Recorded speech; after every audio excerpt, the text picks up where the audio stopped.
Magandang gabi sa ating lahat. Welcome to our 365 daily devotions. At ngayong gabi ay tatalakayin natin o pagbubulay-bulayan natin ang talata mula sa aklat ng Genesis chapter 21 verses 1 to 2. So, ang paksa natin ngayong gabi ay pinamagatang Trusting in God's Perfect Timing. So ang talata ang paksa natin ngayon pinamagatang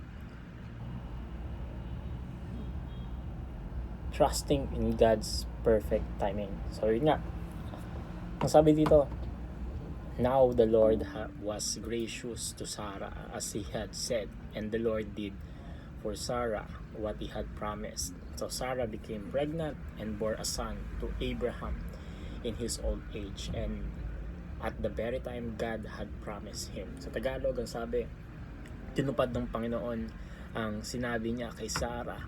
So, ginawa ng Panginoon para kay Sarah ang pinangako niya, at nagdalang tao si Sarah at nanganak ng isang anak na lalaki kay Abraham sa kanyang katandaan sa takdang panahon na sinasabi o sinabi ng Diyos. So bago natin pagbulay-bulayan o bago natin pag-aralan ng katuruan at kung paano ito mai-apply sa ating buhay, ano nga ba muna yung background sa sa kwento o sa talata ng Genesis chapter 21 verses 1 to 2. So the story in the Genesis chapter 21 verse 1 to 2 is a pivotal moment in the lives of Abraham and Sarah, showcasing God's faithfulness and the fulfillment of His promises. So ang kwento ay una is the promise, no? So God had promised Abraham and Sarah that they would have a son even though they were well beyond childbearing age. So this promise was first made in Genesis 12. So when God called Abraham, then Abram, and promised to make him into a great nation. So the promise was reiterated in Genesis 15 and 17, where God specifically promised that Sarai would bear a son, Isaac, though his covenant would be established. So next is the waiting period, no? So Abraham and Sarah waited for many years for this promise to be fulfilled during this time. So they faced doubts and challenges at one point. So Sarah, doubting she could bear a child, gave her maidservant Hagar to Abraham, no? Resulting in the birth of Ishmael. However, God clarified that His promise would be fulfilled through Sarah's own child, not through Hagar. Third is the miracle na, no? So despite their age, Abram was 100 years old and Sarah was 90. So God performed a miracle as stated in Genesis 21, no? 1 to 2. So the Lord was gracious to Sarah as He had said, and Lord did for Sarah what He had promised. Sarah became pregnant and bore a son to Abraham at his old age, at the very time God had promised. So next is the fulfillment, no? So the birth of Isaac was a testament of God's power and faithfulness. It marked the beginning of the fulfillment of God's promise to make Abraham the father of many nations. So Isaac's birth was a joyful and significant event, demonstrating that nothing is impossible with God and that His promises are always fulfilled in His perfect timing. So this story highlights themes of faith, patience, and divine intervention. So it encourages believers to trust in God's promise no matter how long the wait or how impossible the circumstances are. So katuruan natin dito is una, God's visitation is certain. So the birth of Isaac to Sarah and Abraham is a powerful reminder that God's promises or God's are sure.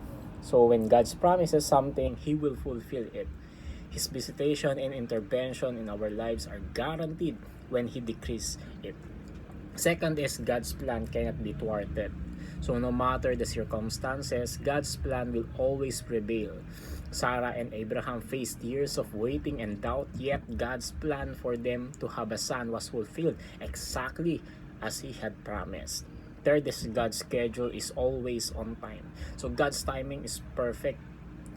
So Isaac's birth happened at the very time God had promised. So even when it seems like God is delaying, His schedule is precise and purposeful. So how do we apply these teachings in our lives? So first is pray for God's visitation. So regularly seek God's presence in your life through prayer.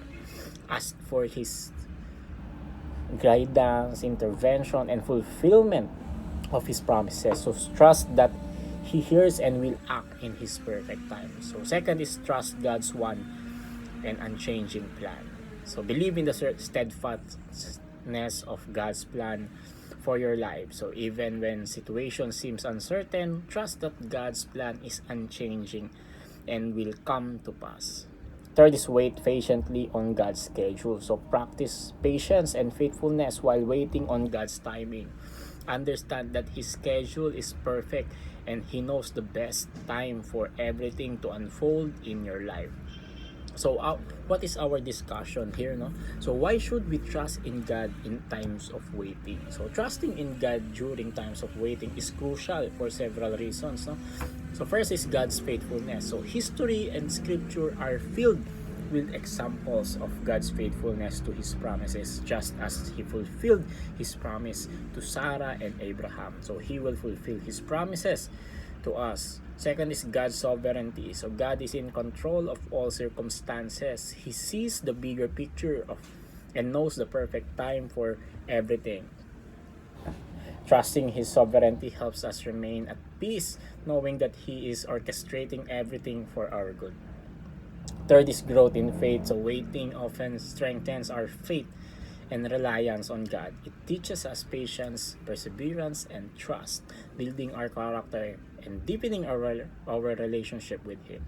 Fourth is God's perfect timing. So God's timing is impeccable. What may seem like a delay to us is a part of His perfect plan. He knows when we are ready to receive His promises and ensures everything aligns according to His purposes.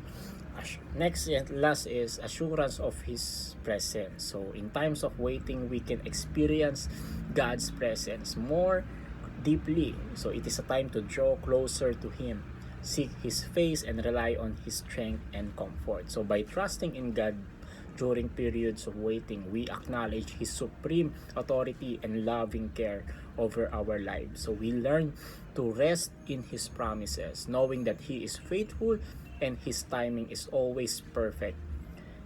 This trust not only brings us peace, but also prepares us to receive His blessings with a grateful heart when the appointment time arrives.